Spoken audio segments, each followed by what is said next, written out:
अपने कार्यक्रमों के बाद अब प्रधानमंत्री नरेंद्र मोदी ब्राजील के लिए रवाना हो रहे हैं। ये आप देख रहे हैं नाइजीरिया से रवाना होते हुए प्रधानमंत्री नरेंद्र मोदी को।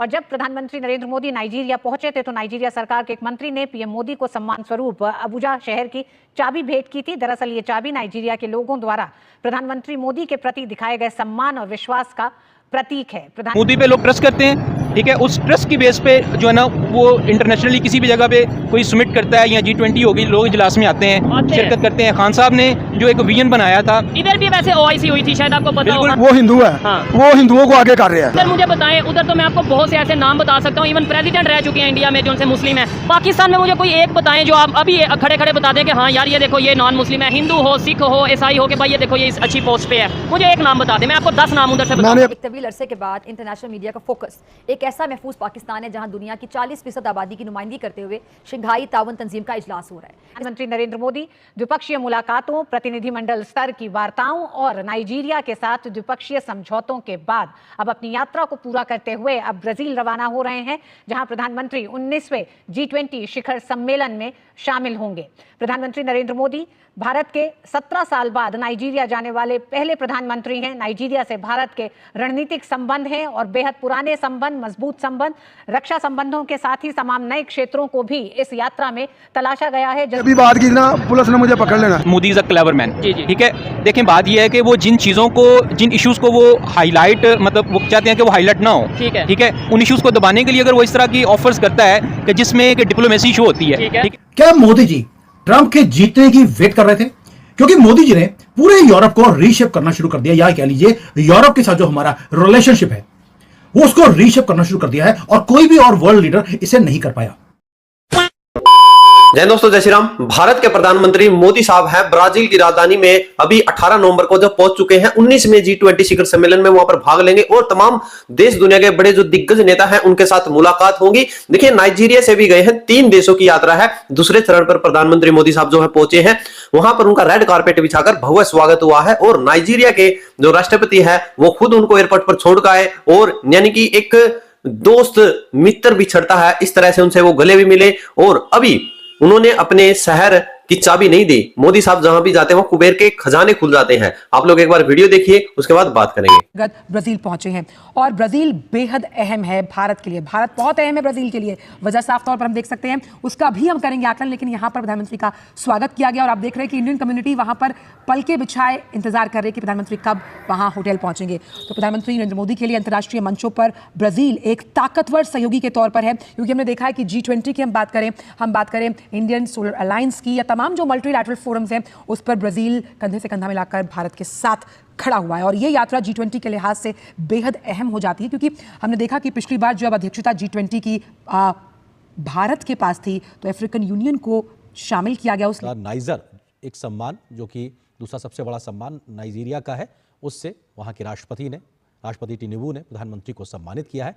ये तस्वीरें नाइजीरिया की ओर से प्रधानमंत्री नरेंद्र मोदी को सम्मानित किए जाने के समय की हैं, और प्रधानमंत्री ने इस सम्मान को देश के 140 करोड़ भारतीयों के सम्मान के तौर पर बताया है। और ये बेहद महत्वपूर्ण नाइजीरिया के द्वारा जब प्रधानमंत्री नरेंद्र मोदी को सम्मानित किया गया है।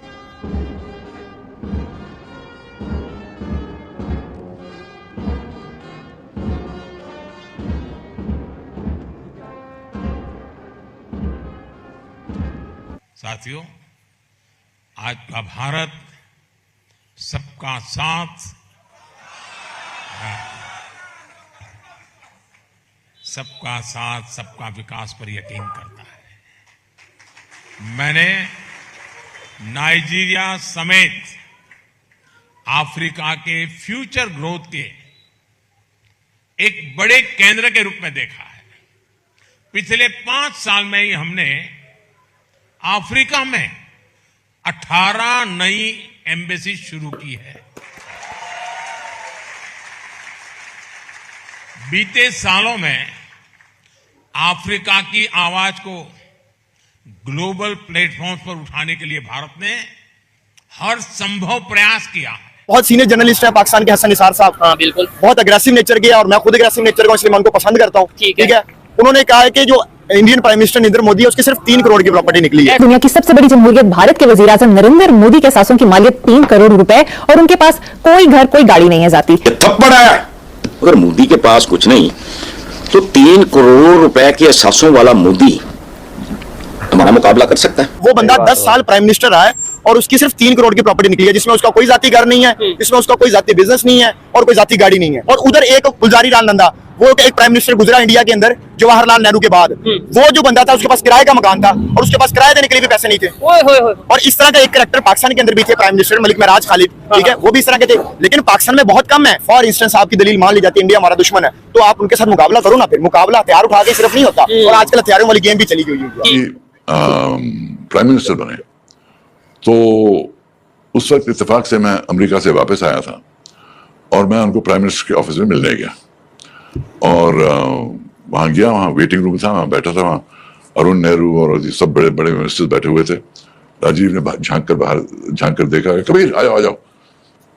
मैं कमरे के अंदर आया, बहुत बड़ा प्राइम मिनिस्टर का ऑफिस, कमाल का इम्प्रेसिव ऑफिस, और चुप से दरवाजा बंद किया और कहा, कहाँ फंस गया हूँ यार। तो क्या राजीव, प्राइम मिनिस्टर हो, सीरियस हो जाओ। तुम मुझे मत कहो सीरियस हो जाओ, दिन भर ये लोग मुझे कहते रहते हैं सीरियस हो जाओ। तुम मेरे दोस्तों, तुम सीरियस की बात मत करो, पुरानी बातें करें, अच्छी बातें करें, मजे की बातें करें। जी आप खुद सोचकर देखिए, ये बंदा राजीव गांधी के बारे में मतलब एक कैजुअल मैनर में बता रहा है। बोथ वर फ्रेंड्स, दोनों के दोनों दोस्त थे और जिस तरीके से ये बता रहे हैं। अब प्रॉब्लम ये है, एक तरफ भारत के अंदर राजीव गांधी का नाम, राजीव गांधी का रुतबा इस तरीके का था, बना दिया गया, और खासकर 2004 से 2014 के बीच में जो कांग्रेस रूल था उसमें राजीव गांधी का रुतबा इतना जबरदस्त बना दिया कि ऐसे लगने लगा कि राजीव गांधी के अलावा इस इंडिया में कोई प्राइम मिनिस्टर हुआ ही नहीं है। आप और मैं दिल की बात करें, आरजू जी एक ऐसे प्रोफेशन में बैठी हुई हैं तो उनको पसंद नहीं है लेकिन मजबूरी में करना पड़ रहा है, तो आप ज्यादा से ज्यादा किसका नुकसान करेंगे और कितने का नुकसान करेंगे? मैं मान लिया एक ऐसा काम कर रहा हूं जो मुझे पसंद नहीं है, तो ज्यादा मैं कितना और किसका नुकसान कर लूंगा? अपनी जिंदगी का ना। वो प्राइम मिनिस्टर है, उसके हाथ में उस टाइम पर लगभग 80 करोड़ की पॉपुलेशन हमारी कंट्री की होती थी, उस 70-80 करोड़ की पॉपुलेशन की।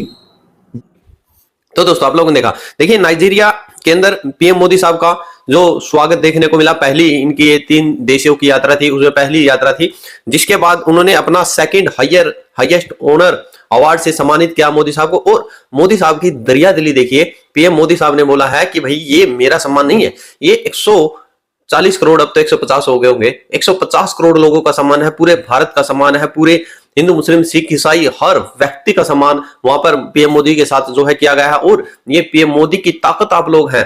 आज भारत का, पूरे भारत का जो नाइजीरिया ने सम्मान किया है, और एक नाइजीरिया एक स्मॉल कंट्री होते हुए उस कंट्री का भी आज बहुत इमेज देखने को मिली है, क्योंकि जहां पर पीएम मोदी साहब जाते हैं, आप ये लगा लीजिए कि बिजनेस उनके पीछे चलता है और तमाम देश दुनिया में ये उस देश की इमेज बन जाती है कि भाई ये सेफ्टी कितनी है इसमें, आप लोग इसमें बेखौफ इन्वेस्टमेंट कर देते हैं। और ऐसा नहीं है कि भाई पीएम मोदी साहब वहां पर घूमने जाते हैं, अवार्ड लेने जाते, नहीं, जो चीजें होती है वहां पर द्विपक्षीय है, जो मुद्दे रखे जाते हैं, जो आदान प्रदान होता है, जो बिजनेस वहां से आता है, वो एक बहुत बड़ी जो है चीज रहती है। और मोदी साहब जहां पे जाते हैं वहां पर भारतीय जो लोग होते हैं वहां पर उनका भी एक अलग ही वहां पर लेवल स्टैंड बनता है। अभी ब्राजील के अंदर भी जो होटल के बाहर है वहां पर भारतीय लोग मोदी साहब से मिले हैं, और यहां पर भी देखिए अभी सेकंड यात्रा पर हैं, और आगे आगे भी देखिए भाई भारत को 1947 जो 2047 आएगा, 1947 से लेकर 2047 100 साल होंगे, तो जो टारगेट है भारत को विश्व गुरु तो है, सुपर पावर जो अमेरिका की फिलहाल इमेज है उस इमेज के ऊपर भारत है पहुंच जाएगा। आपकी क्या रिकमेंडेशन है? जय हिंद, जय श्री राम।